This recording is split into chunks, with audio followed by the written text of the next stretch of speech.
I cannot believe it. Gas went from $3.55 up to $4.19. That is a what? 64 cents increase in one day. One day. Now you explain that, President Trump.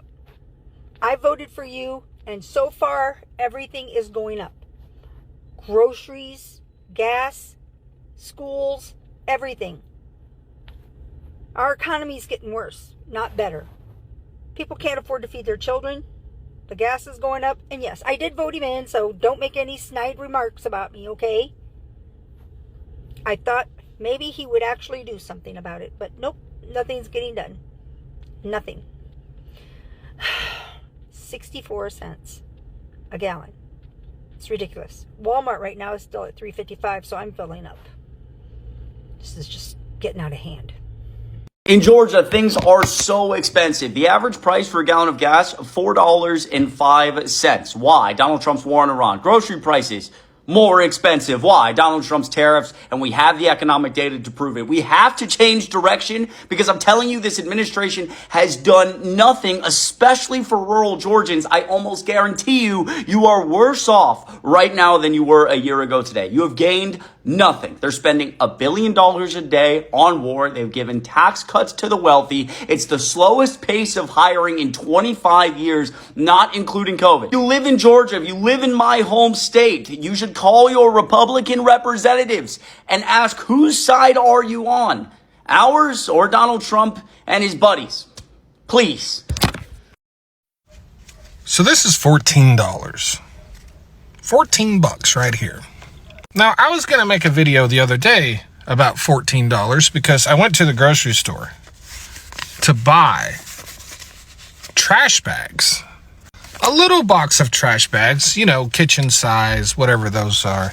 And that box, it was a little box, had like 40 bags in it, was $14. I forgot about that and I ended up not making the video. But today, $14 entered my life again. Do you know what else is $14? It's my share of the money that all of us taxpayers in the United States are going to give J6ers and anyone that Donald Trump deems has been politically targeted by the left. $1.776 billion. I think that's about $1 million per J6er. So I am going to have to pay $14, and all of you taxpayers will as well, for them to do it again. You want to know what it feels like to be a truck driver in Trump's America? There you go.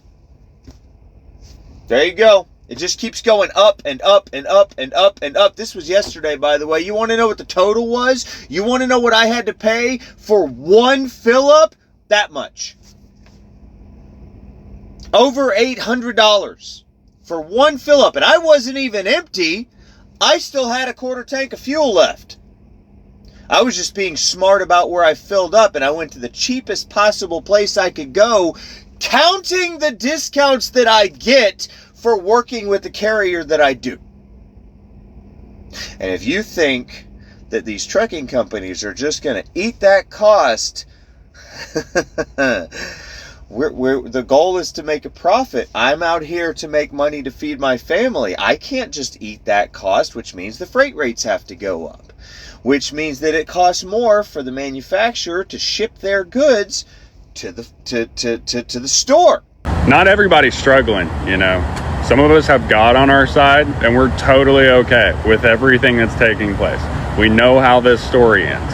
I don't really care what the gas prices are. I need gas in my vehicle. I'm gonna fill it up. I'm gonna put gas in it. Hi, Brandon. So this is exactly why the Republican Party uses Christianity to trick you guys into voting for them, so they can cut taxes for their billionaire friends. Because they know damn well that they don't have to do anything to help your life at all. In fact, they could make your life so much worse, Brandon, and you guys will still be sitting there saying, well, I guess this is God's plan for me. Can't blame Republicans if it's God's plan, you know what I mean? Guys, right now, America is feeling the pressure like it never felt before. Gas prices are climbing. Grocery bills are getting out of control. Rent, electricity, and everyday essentials are becoming harder for ordinary families to afford. Across the country, working class Americans are experiencing frustration after believing things would become cheaper and life would improve. Now, many people are tracking, costs explode. Layoffs increase and, repossessions rise while political leaders continue making promises.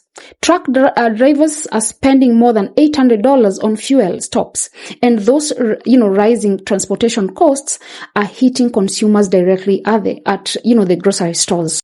For millions of Americans, the struggle is no longer political debate, it is daily survival. But Brandon, I hope that at some point in your Christian journey, you get to the part of the Bible where you actually learn that you're supposed to give a shit about how other people are doing, not just yourself. Brandon, it's actually amazing that conservative Christians have seemingly missed the point of the entire religion, which is you're supposed to give a shit about other people, not just yourself. So Brandon, I know that you and Donald Trump don't care at all about the financial situations of the American people, but we do. We absolutely care. And unless you intend on getting God down here to start duplicating loaves and fishes, then at some point you guys might want to lay off the prayer and actually get to work on making America great again, like you said you would. So let us know when you guys actually get started on lowering these prices. And then you're going to hear all of us singing hallelujah from the mountaintops, okay?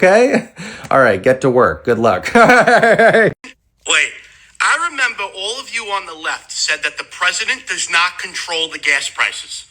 Do you remember when old Corn Pop was in the White House? Do you know what happened in 2015?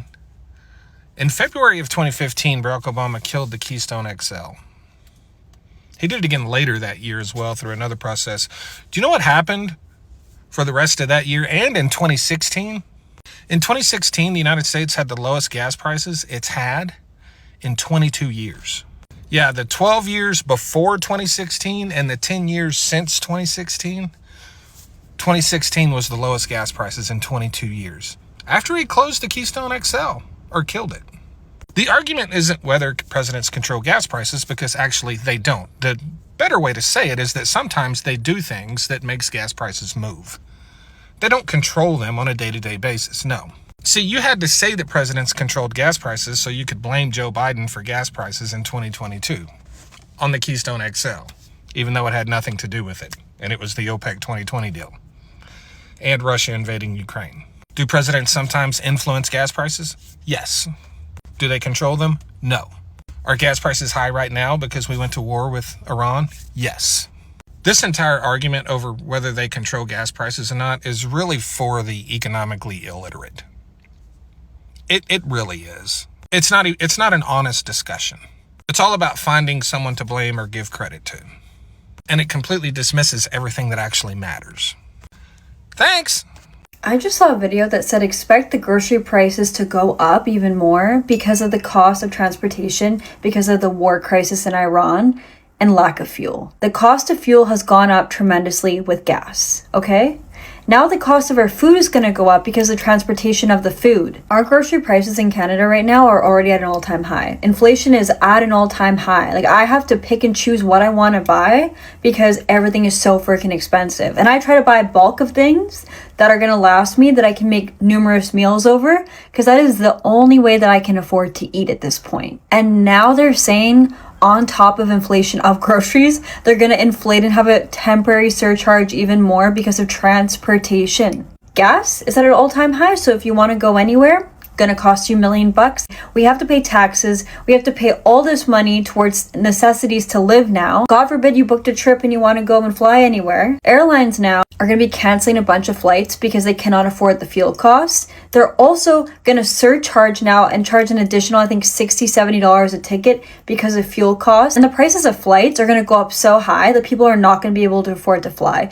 So if you want to actually go anywhere, if this war continues, you are not going to be able to travel or go anywhere. So you're going to be stuck and stranded where you are, and you're not going to be able to do anything. I was planning on having an Italian summer just for the first time in my life. And if this war does not get settled, we're all royally screwed, and I genuinely don't know how we're going to afford to live. The grocery prices are already unaffordable. The gas prices are already through the roof in Canada.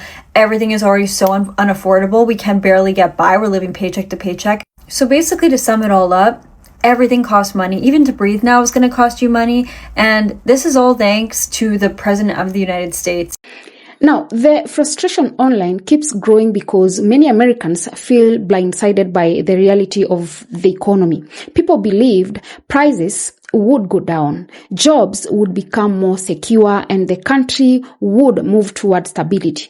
Instead, food prices remain so high, fuel costs continue rising, and families are, being forced to make difficult financial decisions every single week. At the same time, thousands of workers are losing jobs while household bills continue stacking up.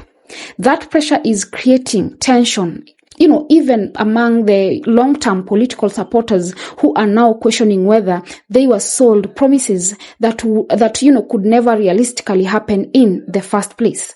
Now, the economic pressure hitting Americans right now is becoming impossible to ignore. Everywhere people look, prices are rising faster than incomes. Families are cutting, back on groceries, avoiding unnecessary travel, and struggling just to stay financially stable from one paycheck to the next.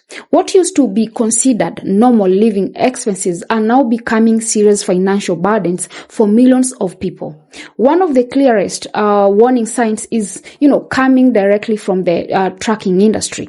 Truck drivers are reporting shocking fuel costs, with some spending over $800 just to refill their trucks. And because trucking moves, almost everything across America, those fuel increases eventually affect every product sitting on grocery stores' shelves. That means food prices rise, household products rise, delivery costs, they rise as well. Everything becomes more expensive. People are now sharing examples of ordinary, items becoming ridiculously overpriced. One small box of kitchen trash bags reportedly costing around $14 has become symbolic on how expensive everyday life feels for many Americans.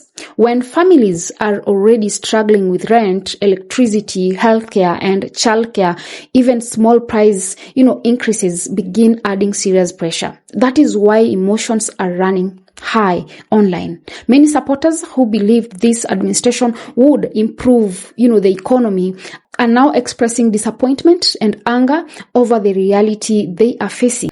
During campaigns, Americans had promises about, lowering costs, protecting jobs, and even putting, working class families first. But for many households, life feels more expensive and more unstable than ever before. The frustration becomes even stronger when people see reports of billion-dollar political spending while ordinary citizens are barely surviving financially. Americans dealing with rising grocery bills and gas prices are, questioning why so much money continues flowing into political battles while working families keep falling behind. At the same time, layoffs are, increasing fear across the country. Reports of thousands of workers losing jobs have added even more anxiety to, an already stressed economy. Spirit workers losing jobs and companies, are reportedly firing tens of thousands of employees through email notifications have created a growing sense that job security is disappearing for many Americans. Once layoffs begin spreading across industries, the impact becomes massive. People stop spending money, business slow down, debt increases, families begin missing payments, and suddenly more people start losing cars, homes, and financial stability. That is why reports, rising about repossessions are deeply concerning to many Americans right now. Some people are, allegedly losing vehicles in grocery stores, parking lots because they simply cannot keep up with monthly payments anymore. Rising prices are, stretching income so far that many households are being pushed to their limits. And while ordinary Americans struggle, the political divide keeps becoming more intense. Some people still defend the leadership and believe outside factors are responsible for the economic problems. Others believe voters ignored, clear warning signs before the election and are now experiencing the consequences directly. That conversation is becoming emotional because politics, for many Americans, is no longer just about policies. It has become tied to identity, loyalty, and personal belief systems. But economic hardship changes conversations very quickly. When groceries become unaffordable, when fuel prices keep climbing, and when, workers start fearing layoffs every month, political slogans stop mattering as much as real life struggles. That is why more Americans are, openly speaking out about their frustrations. The fear many people have now is what happens next. If prices continue rising while, layoffs increase and debt keeps growing, millions of families could face even more serious financial hardship, heading into 2026. And for working class Americans already stretching thin, the situation feels like it's, moving in the wrong direction very fast. At the center of this are, ordinary people trying to survive. The truck driver, trying to feed his family, the single parent struggling with bills, the worker afraid of losing their job next week, the, retired couple watching savings disappear faster, every month. These are the people carrying the weight of this economy every single day. And right now, many of them are wondering how much worse things could still, become. Guys, let me know. Are you experiencing the same right now? Let me know in the comments. Don't forget to subscribe as well, and also share this video to as many people as possible. Yeah, and until next time, stay safe.